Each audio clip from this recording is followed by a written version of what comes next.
This morning I'd like to take you back to Gethsemane. However, I am not going to be speaking about the greatest miracle that has ever been done, the miracle of salvation that has been given to us. This morning I will be mentioning, or together we'll be studying the life or another miracle performed at Gethsemane, the miracle of healing Malchus's ear. Several years ago, maybe 5-6 years, my dad gave a sermon about this, and he mentioned some things that we may repeat today. However, we'll take it a little bit further in studying this parable together and see what can we learn from it.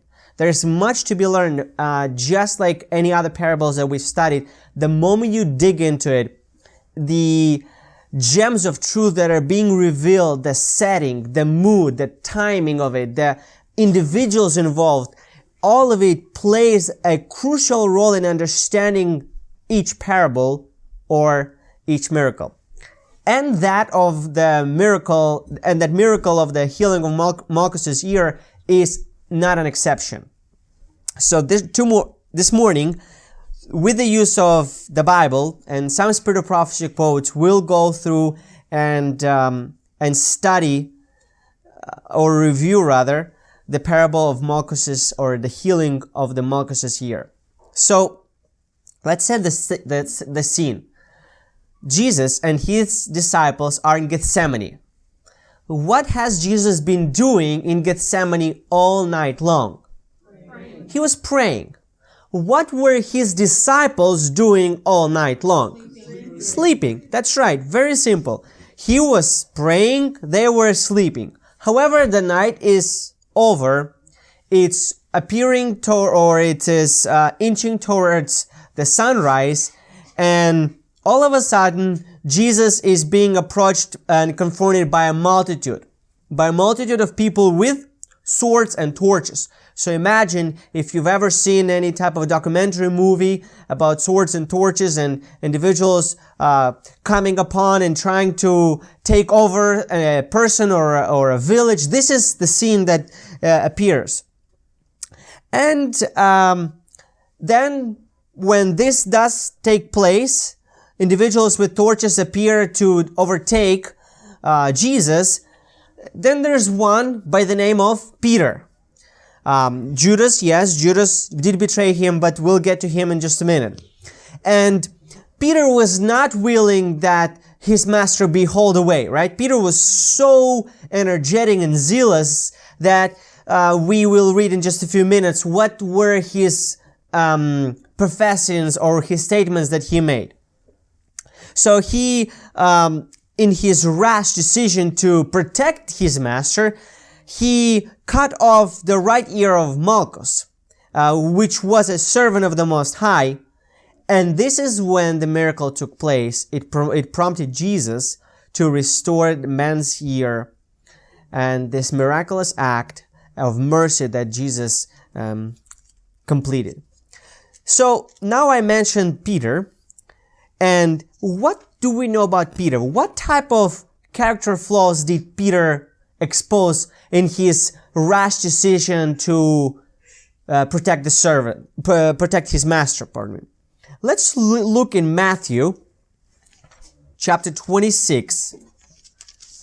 Look with me in Matthew chapter 26, verse 51 through 54. And behold, one of them which were with Jesus stretched out his hand and drew his sword, and struck a servant of the high priest, and smote off his ear. Then saith Jesus unto him, Put up thy sword in his place, for all they that take the sword shall perish by the sword. Something that I want to mention and point your attention to this. This particular miracle is one of the very few that has been recorded in all 4 Gospels in the New Testament. Unlike many of the other miracles that have been mentioned either in one or the other, or sometimes in both, the miracle of the healing of Malchus's ear is one of the ones that has been mentioned in all 4 Gospels. Now, why, you might ask? And the answer is that it is so important, and each apostle, when he was writing, he added additional information. For example, when we read in Matthew, we find that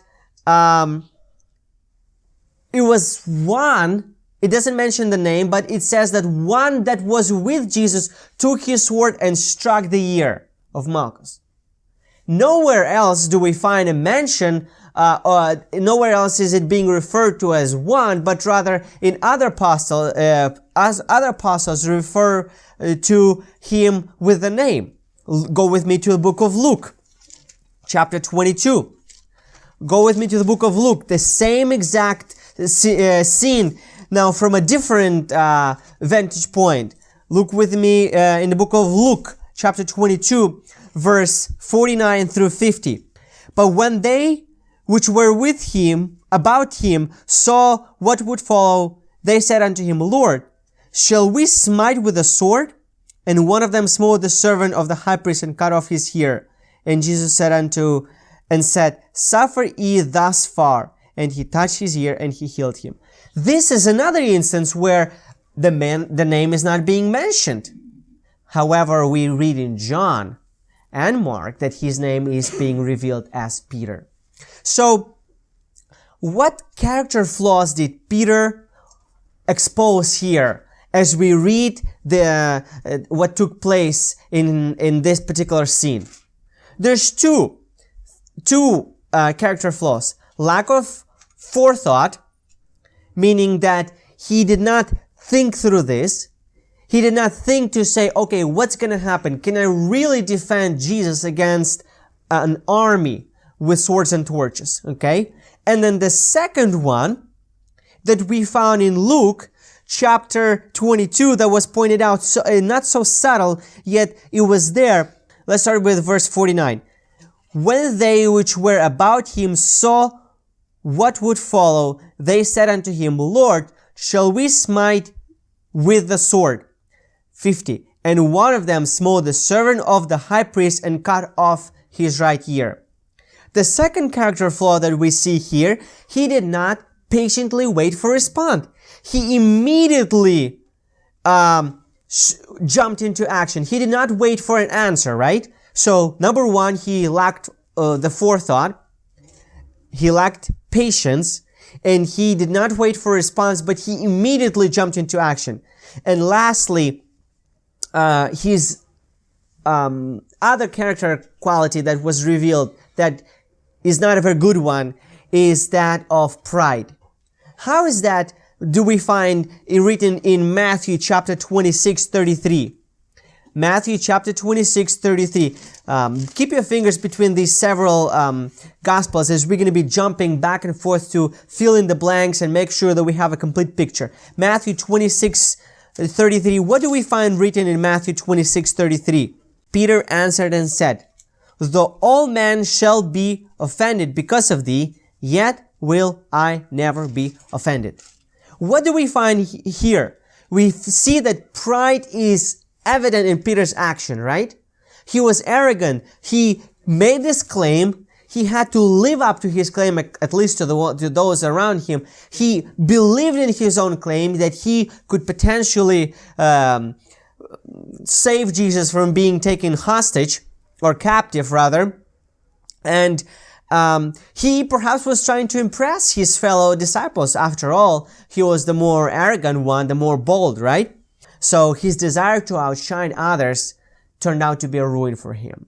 So this is lesson one that we will learn from this miracle, that we haven't even talked about the healing of Malchus's ear. However, we see that this is very similar in what a Christian today might do in his life, in their desire to outshine others, in doing the Sabbath school better, singing better, doing something than someone else better, cooking. We tend to think of ourselves and put ourselves better than someone else, when in reality, when this is all said and done, when the truth of it is being revealed, we ourselves actually bring lower in the eyes of others around us and in the eyes of Jesus. So, this is what happened. So Peter's character flaws have been revealed, and now we go on to Mark 14:46. Now go back with me to the book of Mark. And the question that is back to be asked here, is not the will of God ever justified? Is not the will of God ever justified? You may ask. Mark 14:46, notice what it says there. And they laid their hands on him and took him. This is talking about the soldiers that came and that took Jesus captive, right? These men were doing what they thought was the right thing, right? We have another example in the Bible a little later of someone who was also doing something that he thought was justifiable. Do you all know his name? Paul, right? He was doing exactly what these soldiers did. Paul laid his hands on the Christians and on the faithful believers, and he thought he was doing the right thing. In a similar fashion, these individuals here, they thought that they were doing the right thing. Now, let me ask you a question. When was this miracle performed? I already answered this partially, but chronologically, when was this miracle performed? This miracle was performed as we read in Luke chapter 22, verse 44. We don't have to read that. But it was performed right after Jesus spent an entire night in an agonizing prayer. This was right after the drops of sweat dripped on the rock. Okay, so we see that Jesus was emotionally drained by this time, right? He had spent all night wrestling with his Father. So this miracle was worked in the same moment when Jesus was he submitting himself to the cruelest enemies.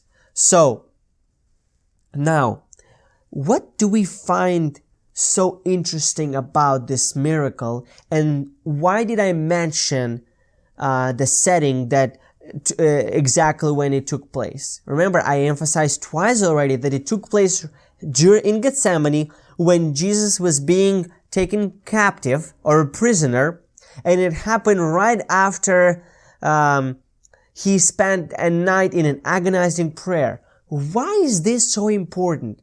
Why have I emphasized twice about it? Well, I wanted to emphasize this, that amid Jesus' struggle and his agony that he was going through, he chose to show mercy to, number one, Peter, and number two, this man by the name of Malchus, to show his captors the glory of his Father that he was showing to the people. So in other words, here we see that not only did he perform a physical miracle of healing the man, but he also showed to his disciples, those that stood around him, because again, when you read all Gospels, you see that by this time, some of them have fled. Not every disciple hung around to see what was actually going to happen because they feared for their life. But Jesus here is illustrating this miracle as a miracle of mercy. Now, why did I emphasize this already 3 times? Because oftentimes we find an excuse to not do the right thing because we're exhausted, we're tired, we don't feel like it. And notice what Jesus did. Beside being exhausted, because remember, here his humanity was being fought, in saying, okay, let me just divinely interject and not have to do any of it. But he understood that his humanity had to be subject to all these things that you and I might have an example of one that is being subjected and is coming out victorious. So, we find so many excuses today in our daily life, in our Christian walk, not to serve God the way we should. And Jesus here, in the parable of the Malchuses, in the parable of healing, Malchus here illustrates that you can do the right thing even when it's uncomfortable or when it is not when it is not the most convenient for us to do that. He could have very easily walked away. Now, that's not who Jesus was, but humanly speaking, understanding all the weight that was going on his shoulders, all the tensions, all the agony, all the struggle that he was going through. Remember, he was saying, let this cup pass by me, right? Understanding all this, he could have very easily said, well, I cannot devote my energy to this anymore. I have to stay strong for the greater mission. However, he took the time to stop and heal this man's ear. Okay? Again, I mentioned, for the slightest reason, we find ourselves perhaps missing church, missing prayer meeting, missing a church event, for the reason that we think is justifiable in the sight of God. And it may be true. I'm not here to dig into your personal lives and say, oh, that was not a good enough reason for Jesus. You should have been there. However, think about it. Think about Jesus and what he did, and his human, as a human individual, having suffered through through a sleepless night, having suffered through agony and drops of blood coming out of his forehead. And here, this man, this situation is calling for, preserving the energy, yet he does what? He actually heals the man. Think about it as we enter into the year 2018. Make yourself a goal, a pledge for yourself, for the church, for us as a mission that we do here. Let's be more receptive to the needs of those around us. Amen. Okay? Now, let us go on and understand a little bit deeper this parable. What part does unbelief play in the healing of Malchus's ear? Do you believe all had believed that Jesus was the Son of Man? Well, in fact, you may seem so, because after all, they came to capture him on the premises that he was claiming to be the Son of Man. Now, go with me to the book of Luke, chapter 22. You should be there.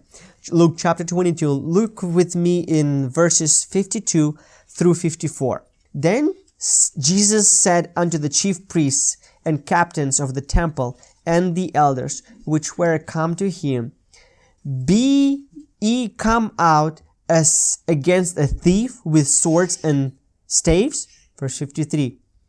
And when I was daily with you in the temple, ye stretched forth no hands against me. But this is your hour and the power of darkness. And let's stop here. So what does Jesus, not so subtly or suddenly, however you want to read, point to the Pharisees? He points to their unbelief. He points that after so much time that he had spent with them, they have not yet believed. They have not yet believed who he was. But not only does he point this in the Pharisees, he also points that in his disciples, that they all fled and ran away and got scared and hid themselves to not suffer the same wrath as Jesus was at the hands of that man. So Christ possessed all the power to save. He possessed all the healing, all the blessings that were needed, but those people did not believe. So I go to say this again. This is the second lesson that we learned. So first lesson we learned about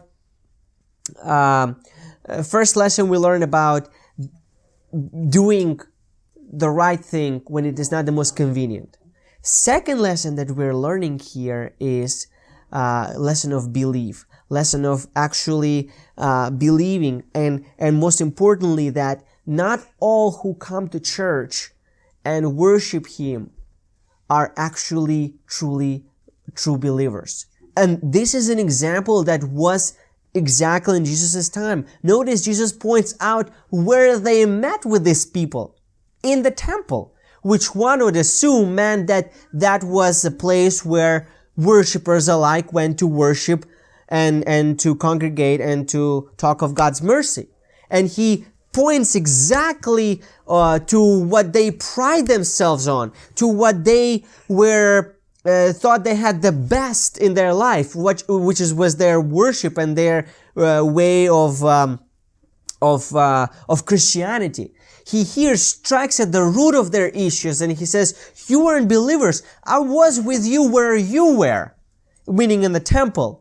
And here you've come to grab me and put shackles on me. Okay, so now there's something else that we find here. When we look at the miracle of the healing of Malchus's ear, there's another promise that is found in Isaiah that is being fulfilled here too. Remember, everything that we see being completed and fulfilled in the New Testament is nothing but a prophecy from the Old Testament. And that we know very well. One of these prophecies is found in the book of Isaiah, chapter 61, verse 1. "The Spirit of the Lord is upon me, because the Lord hath anointed me to preach good tidings unto the meek. He hath sent me to blind the brokenhearted, to proclaim liberty to the captives, and the opening of prison to them that are bound." What do we find here? He lived and he died, meaning Jesus, to fulfill this promise. This was Jesus' mission on this earth, in the New Testament, as we read in the New Testament, to fulfill the promises he foretold in the Old Testament, one of them being Isaiah. So, let us go on a little bit more and talk about these men that came to capture Jesus. What do we find? What is the problem? What is the bigger problem with these soldiers and priests and rulers and leaders of the temple? The problem is that in all their witnessing and in all their actual acknowledgement and all the evidence that has been presented to them numerous times through numerous parables and numerous miracles that Jesus performed, they refused to change.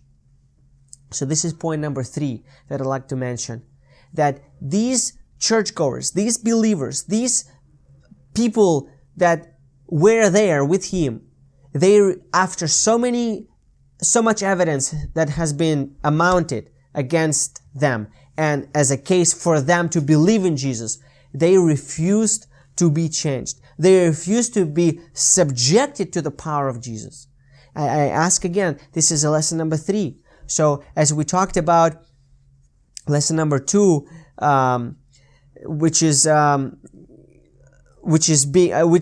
allowed to be changed, and now lesson number 3 is allowing Jesus to come into your heart and actually change you from inside.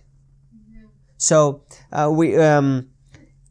this example here of the Pharisees, and not only that, but also the disciples, because every parable that Jesus gave was a lesson for the disciples and for the outsiders. Every miracle was a miracle for the disciples, a lesson for the disciples and for the outsiders. So here Jesus illustrates the unbelief, the refusal to change, not only of the Pharisees, but also of his own disciples, and one of them being Peter.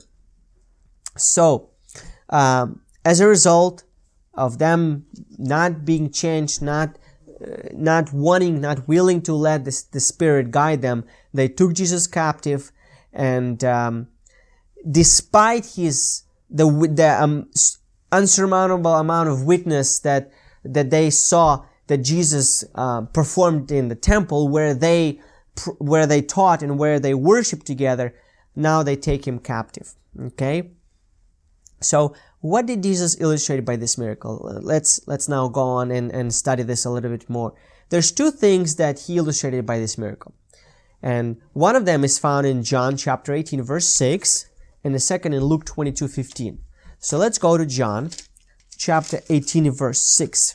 As soon then as he had said unto them, I am he, they went backward and fell to the ground. Okay, so that's point number 1. And then Luke 22:51, point number 2, Luke 22:51, we find something else. And Jesus answered and said, suffer yet thus far. And he touched his ear and healed him. So 2 things we read here. John chapter 18 verse 6 and Luke 22:51 point 2 key attributes that he wanted to teach us and his disciples and the Pharisees and the leaders of the then known Christian world is his power and his mercy. How great was his power? We read in John. When he said, I am he, what did they do? They fell backwards. They fell backwards. And then verse 8 we read that he said, I am he, if therefore ye seek me, let these go their way. So when he said, I am he, they fell backwards. The power of I am he. The power of I am Jesus. The power of the name Jesus that we today take lightly. We occasionally blur it out when we say, oh, Jesus. They fell to the ground. Well, that didn't obviously stop them. They got up and they, proceeded, right? Again, another evidence of who Jesus was and another refusal of accepting that. And then the second one, notice as all this was going on, as he said, I am he, and they fell back to the ground. Notice Mark gives us Luke 22:51 gives us insight. And Jesus said, enough. Suffer yet thus far. And he touched his ear and he healed him. His compassion, his mercy. This is what Jesus is all about. He is powerful enough to shake the earth, but gentle enough to heal the man's ear, despite being quite emotionally shaken and stressed. Okay, so let's go on. So when he restored the man's ear, who we know to be Malchus, who was a servant of the high priest, who had come to arrest him in the Garden of Gethsemane. So as a result of this parable, or of this miracle rather, did this miracle have an immediate effect like any other miracles that Jesus performed? Think about this carefully. Think about this and think in your mind of all the miracles that Jesus had performed. What was generally the outcome and the result of those type of miracles? What did people do? They went and told everyone about this. They went and worshiped. They went and worshiped in the temple and in the synagogue and so forth. Generally, when a miracle was performed, when a man was healed, he went on praising and worshiping and being happy and lived a joyful life. This is the only miracle of healing of a man's ear that did not have that immediate result, especially on the one upon whom the miracle was performed, right? So it did not have an immediate effect on those observers, meaning both Pharisees and leaders of the then Christian world, as well as his disciples.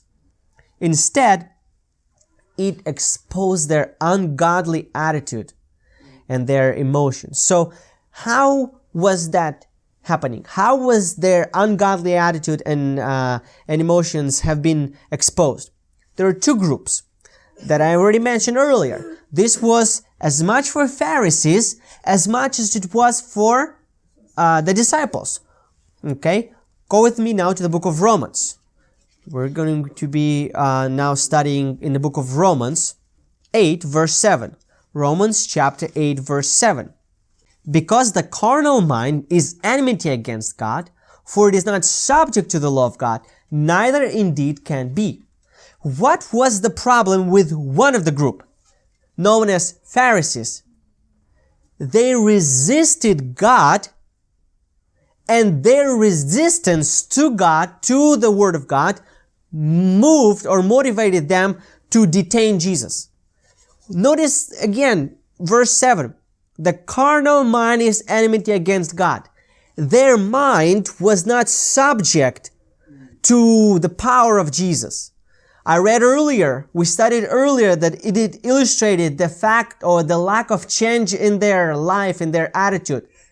And the lack of change in their life was evident in that they continued to take Jesus captive even after he proclaimed who he was. They fell backwards, they got up and still carried on with their business. Okay? That's point number 2. That was in regards to the Pharisees. Now the second group is in Mark 4:14. Mark 4:14, the second group that we find that learn or should have learned a lesson from this is in Mark 4:14. And he said unto them, Why are ye so fearful? How is it that ye have no faith? Who was that generally addressed to? The disciples. Those that witnessed this numerous times. Hundreds of miracles. Again, because what the record of Jesus' life, as recorded in the Bible, is limited. We have a Bible verse, I am hoping to get to it, that mentions that there's much more that happened that was simply not stored or not recorded or not stored in the Bible. So, the lack of faith on the part of the disciples was the second lesson the lesson that Jesus tried to teach. So remember, there were 2 groups that witnessed this. Pharisees, who due to unchanging heart, with all the witnesses and with all the illustrations and with all the evidence presented against them, they did not change. They were hardened in their heart, and we read in Romans that they were, because their mind was carnal. And then in Mark 4:40, we read that Jesus pointed out disciples' lack of faith or little faith. Now, integrity. Only Jesus' integrity remained intact during this whole time. Remember, I mentioned that he had all the reasons, so to speak, to be a little nervous. He had spent a sleepless night. He was dropping sweats of blood on concrete. So by this time, he is, let's just call this lightly, an emotional wreck, right? To the untrained human eye. However, in his mind, he was at peace with God, and we'll study that in just a few moments. So, how did Malchus react to the miracle? How did this man react to the miracle? What do we know about Malchus? Nothing. We do know, you're right, we do not know much about him. We do not know anything before, nor do we know anything after this miracle. However, if we find, or if we can logically think of any, or if we can logically think, it makes me believe, and again, this is my personal opinion on this, that this miracle, this event in his life, did not change his life. I do not believe that he immediately said, well, stop! He's the Son of Man. He just healed my ear. Let's not do this. I do not believe that was the case. So, scriptural-wise, we have no evidence that he likely converted or he changed, and that in fact he likely continued with the foolish apprehension of the Savior. That's what we find, or that the lack of it being captured in the Bible and spirit of prophecy, Luke, does not give us any insight to the subsequent choices that he made. So, how did Malchus react to his year? What went through his mind? Did he question the setting, the reason? Did he do any of it? When Jesus comes and touches our year or touches a part of our life that shakes to the core of our being, what do we do? We stop and ask ourselves and think about this and say, maybe I should change the way I live my life. And generally people do that. When they get sick with cancer and they have about 3.5 months left to do, what do? All of a sudden, they're the most devoted Christians you've seen all your life. They go to church, they donate, they do all these things. But let us not wait to where it is on the death, at the brink of death, that we surrender our lives to Jesus. I find this inspirational for myself as we're approaching the end year, and as I will not be with you until the new year. I'll be out of town for a couple of days, and I will miss the next year's Sabbath, the first Sabbath of the year rather. That let us all take time to think about this and to ask ourselves, am I willing to let Jesus into my heart, that during this year I may get closer to Him as an individual, as a family, as a church, and as a reform movement. Okay? So, again, as I mentioned, the reaction of Malchus's reaction rather, to the healing is not captured in the Bible. But I suspect that he likely continued in his own dealing that he came there to do, in the mission that he came to accomplish. Now, I mentioned earlier that Jesus was spending a night in agony.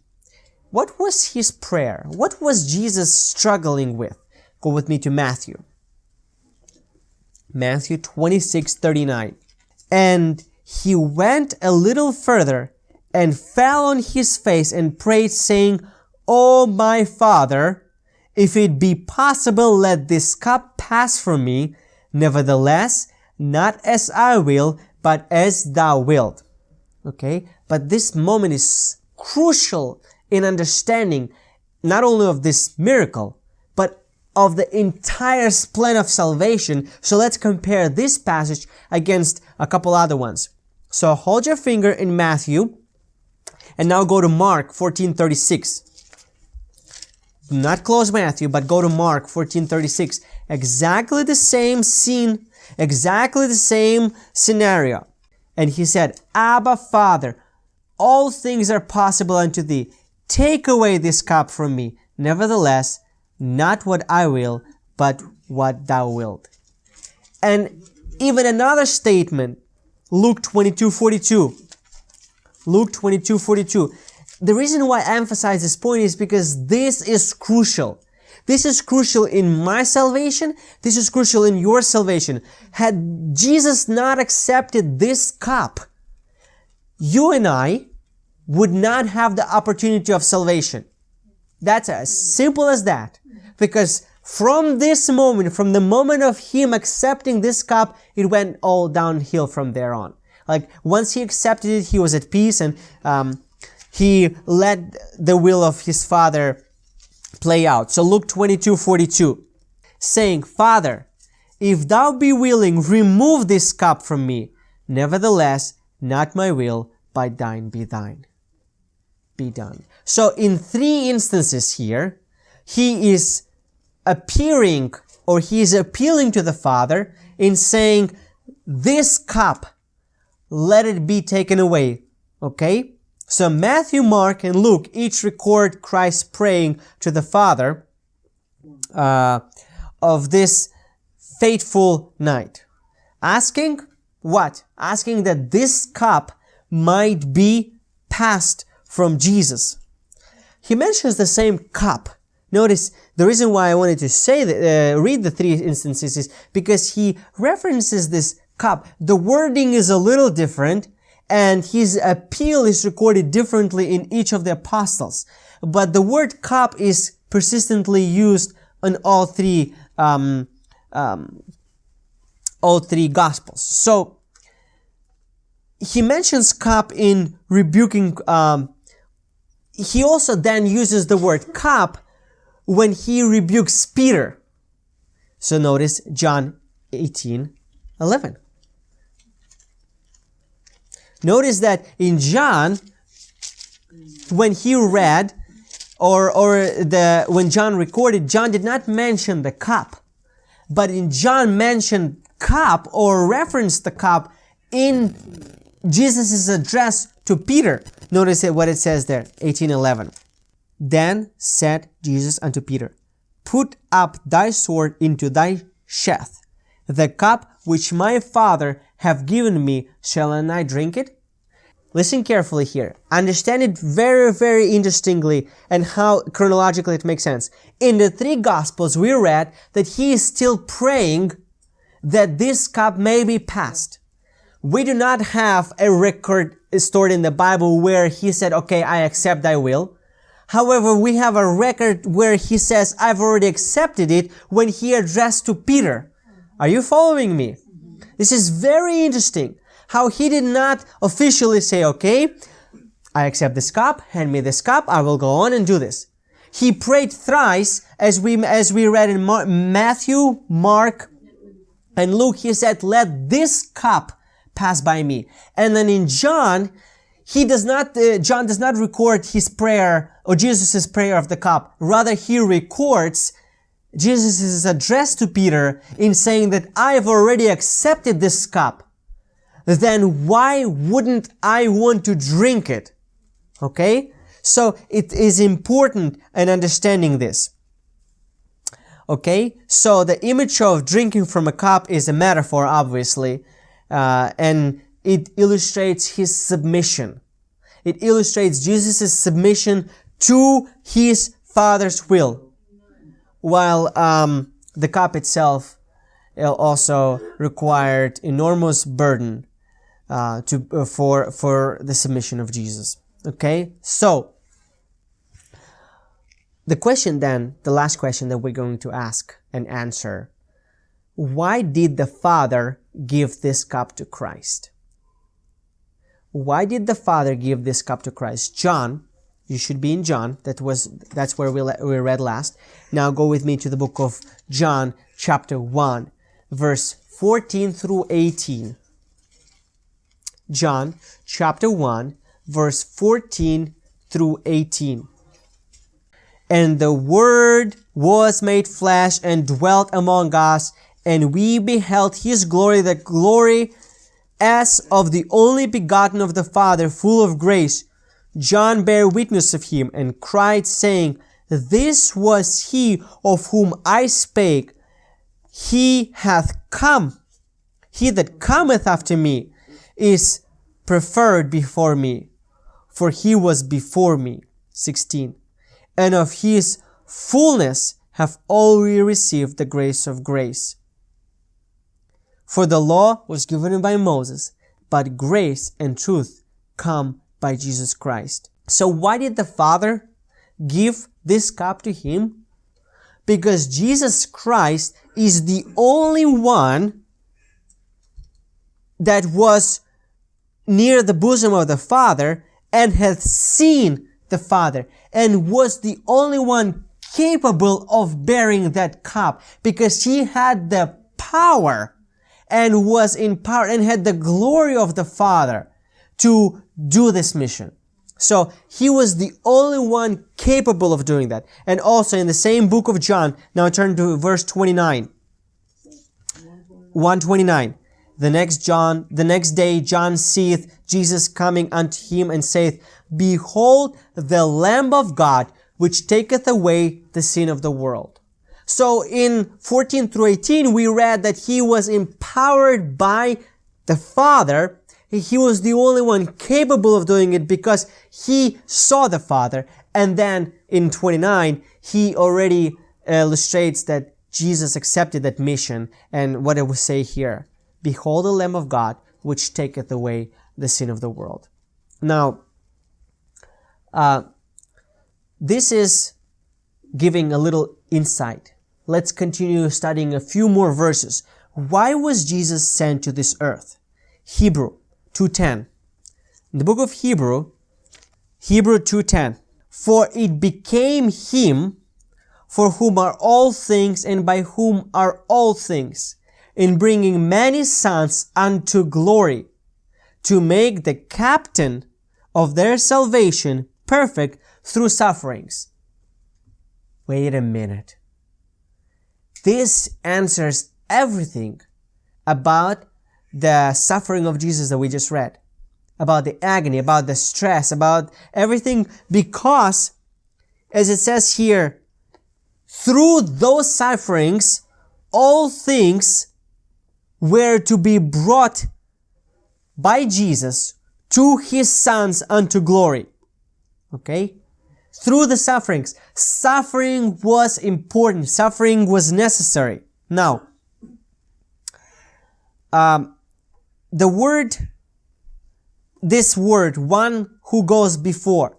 Notice it says here, we read here in Hebrew 2:10. For it became him for whom all are all things, and by whom are all things, in bringing many sons unto glory, to make the captain of their salvation perfect through suffering. So, in other translation, this word, one who goes before, or in KJV, we read as, in whom are all things, meaning, in Jesus are all things. In Hebrew, the word is archegos, meaning to live among men in order to reveal his Father, the living God.